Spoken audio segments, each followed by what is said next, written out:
ચાલો નમસ્તે બાળ મિત્ર, કેમ છો બધા? મજામાં ને? ચાલો આજે આપણે કાવ્ય 5 શું નામ છે? ધરતી કી શાન. આજે આપણે કાવ્ય 5 ધરતી કી શાન સમજવાનું અને ભણવાનું છે.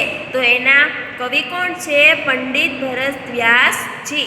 આપણે પહેલાં એનો પરિચય લઈ લઈએ કે પંડિત ભરત વ્યાસજીનો જન્મ ક્યાં છે, એને શું કામ કરેલું છે, એવું બધું આપણે જાણી લઈએ.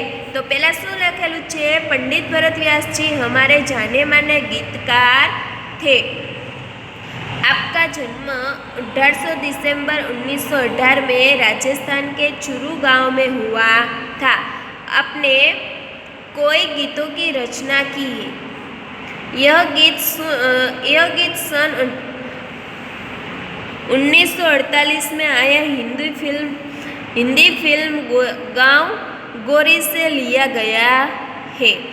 इस गीत में कवि ने मनुष्य को सबसे बुद्धिमान बताया है. आ काव्य में एक मनुष्य ने एक बधाथी एक बुद्धिमान कीधु छे एवं कवि के छे. मनुष्य ने अपनी बुद्धि और कठोर परिश्रम के आधार पर जल, स्थल और आकाश में कोई उपलब्धियां अर्जित की है. કે મનુષ્યને કે તેને કે એની બુદ્ધિને પરિશ્રમ, એનું કઠોર કે એમાં કે એનું બધું ઉપસ્થિત કરેલું છે.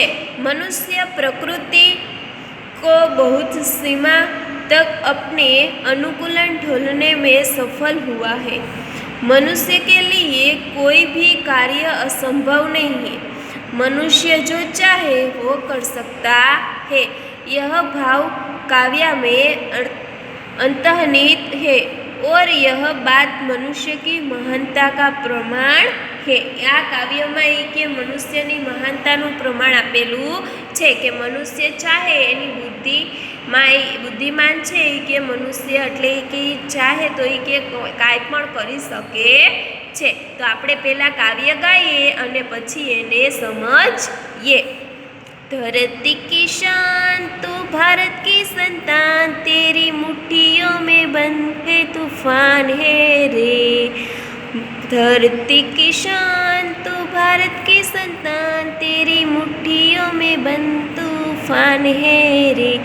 मनुष्य तू बड़ा महान है, मनुष्य तू बड़ा महान है.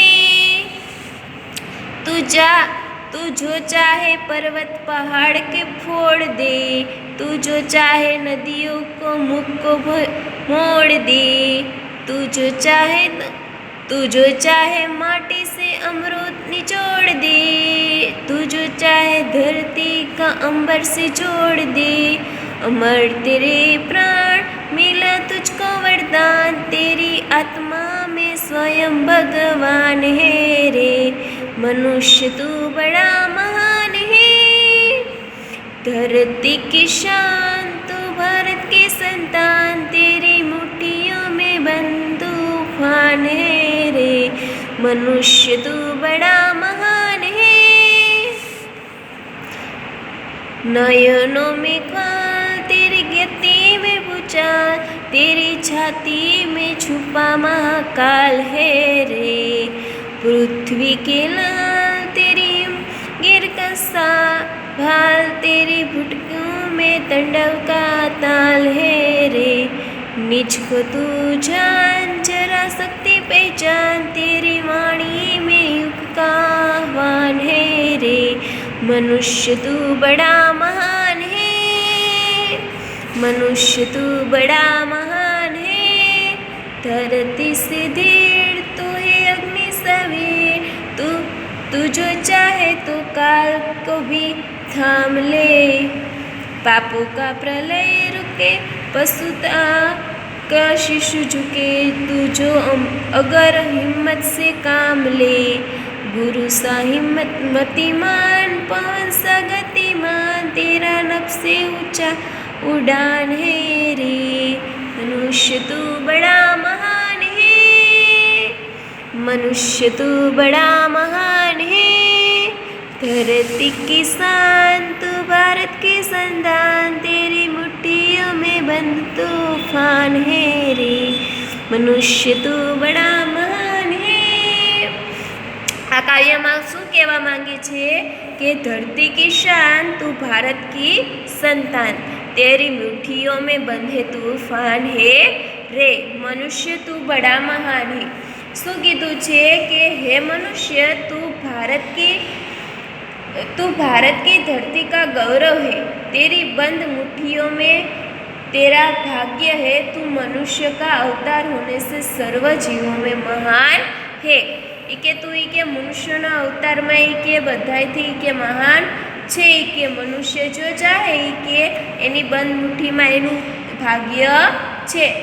એટલે શું કહેવા માંગે છે કે મનુષ્ય તું ભારતનું ગૌરવ છે, તારી બંધ મુઠ્ઠીમાં તારું નસીબ છે કે તું મનુષ્ય હોવાથી બધા જીવોમાં મહાન છે। કે તું કે મનુષ્ય છો કે તારું નસીબ કે તારા બંધ મુઠ્ઠીમાં જ છે કે તું કે બધા જીવોમાં કે મનુષ્ય જીવ કે મહાન છે। કે ખબર પડી કે ભાઈ મનુષ્યની બુદ્ધિ કે આમાં મહાન છે।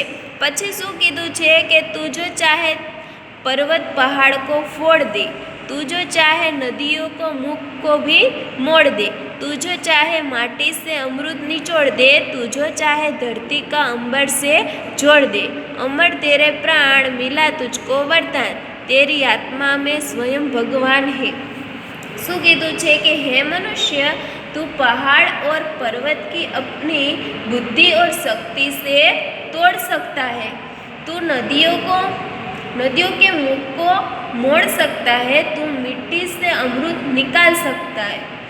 શું કીધું છે કે બુદ્ધિ કે શક્તિ કે તું કે બુદ્ધિ और शक्ति से तोड़ सकता है। કે તું કે એવું પહાડ હોય કાંઈ એવી વસ્તુ કાંઈ એવું હોય તું કે તારી બુદ્ધિથી ને કે તારી શક્તિથી તું એને તોડી શકે છે। અને નદીઓ કે મુખ को मोड़ सकता है, એને કે નદીના કે મુખને કે તું મોડી શકે છે। તું मिट्टी से अमृत निकाल सकता है, तू के माटी माथी ने पण अमृत के काढ़ी सके छे। तू धरती को आकाश से जोड़ सकता है कि तू के धरती ने पण आकाश के साथे जोड़ी सके छे। तेरे प्राण अमर है कि तारा प्राण अमर छे, तुझे भगवान का वरदान है, तेरी आत्मा में स्वयं भगवान है।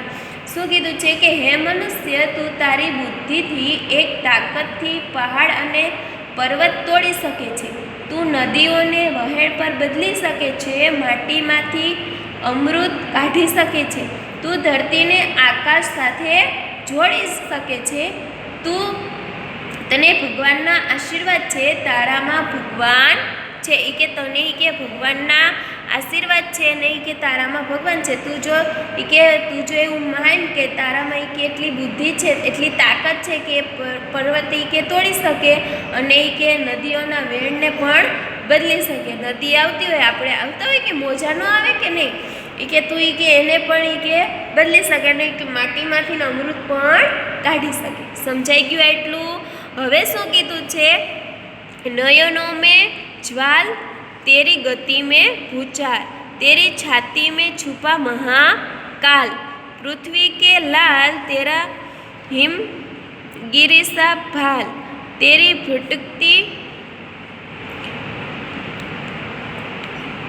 भुकुटी में तांडव का ताल है, नीच को तू जान जरा शक्ति पहचान, तेरी वाणी में युग का आह्वान है। શું કીધું છે કે હે મનુષ્ય तेरी आँखों में अग्नि जैसा तेज है, तेरी गति भूकंप जैसी है, तेरी छाती में महाकाल है, पृथ्वी के पुत्र तेरे ललाट हिमगिर जैसे है, तेरी भुकुटी में तांडव जैसा ताल है, तू अपने को और अपनी शक्ति को पहचान, तेरी वाणी में युग का ललाकार है। શું કહેવા માંગે છે કે હે મનુષ્ય તારી આંખોમાં અગ્નિ જેવું તેજ છે, તારી ગતિ ધરતીકંપ જેવી છે, તારી છાતીમાં કે મહાકાળ છે, હે પૃથ્વી પુત્ર તારું કપાળ હિમાલય જેવું છે, તારી ભૂટકીમાં તાંડવ નૃત્ય જેવા તાલ છે, તું તેને અને તારી શક્તિને ઓળખ, તારી વાણીમાં યુગ અને આહ્વાન થાય। બરાબર છે? સમજાણું એટલું? કે મનુષ્ય એ કે તારી આંખોમાં એ કે અગ્નિ છે, તારી છાતીમાં એ કે મહાકાળ છે, તારી ગતિમાં એ કે ભૂકંપ છે, એને એ કે તારું એ કે કપાળ એ કે હિમાલય જેવું છે, અને એ કે ફૂફુટીમાં તાંડવ નૃત્ય જેવું તાલ છે. એ કે જો એ કે તું એ કે તારી શક્તિને ઓળખ અને તારી વાણીમાં યુગનો એ કે આહ્વાન આપ. સમજાઈ ગયું એટલું? હવે શું કીધું છે? ધરતી સા धीर तू है अग्नि सा वीर, तू जो चाहे तो काल को भी थाम ले, पापों का प्रलय रुके पशुता का शिशु झुके, तू जो अगर हिम्मत से काम ले गुरु सा मतिमान, पवन सा तू गतिमान, तेरा नभ से भी ऊंचा उड़ान है. શું કીધું છે કે હે મનુષ્ય, तू धरती जैसा धैर्यवान और अग्नि जैसा वीर है. तू चाहे तो काल को भी रोक सकता है. यदि तू हिम्मत से काम ले तो पाप और पशुता तेरे कदम में स्पर्श करेंगे. तू गुरु जैसा बुद्धि वाला है, तू पवन जैसा गतिमान है, तेरी उड़ान आकाश से भी ऊंची है. કે હે મનુષ્ય, તું ધરતી જેવો ધીરજવાળો અને અગ્નિ જેવો વીર છે. તું ધારે તો સમયને પણ રોકી શકે છે. જો તું હિંમતથી કામ કરે તો પાપને અને પશુતાઓથી દૂર કરી શકે છે. તું ગુરુ જેવો બુદ્ધિશાળી છે, તું પવન જેવો ગતિમાન છે, અને ઉડાન આકાશથી પણ ઉચેરું છે. એ કે તું એ કે ગુરુ જેવો બુદ્ધિમાન છો, પવન જેવો ગતિમાન છો, અને એ કે ઉડાન આકાશથી પણ ઉચેરું છો. સમજાઈ ગયું એટલું કાવ્યમાં? તો જુઓ, શાન એટલે શું છે? વૈભવ અને ગૌરવ. પછી મુખ એટલે પ્રવાહ અને વેરણ, ધરતી એટલે પૃથ્વી અને ધારા, અંબર એટલે આકાશ અને નભ. પછી જ્વાલ એટલે અગ્નિ, ભૂચાલ એટલે ભૂકંપ, ભાલ એટલે લલાટ, કપર અને ભૂકુટી એટલે ભોહો, કાલ એટલે સમય, અને મતિમાન એટલે બુદ્ધિમાન. સમજાઈ ગયું? બરાબર છે? ચાલો, થેન્ક યુ.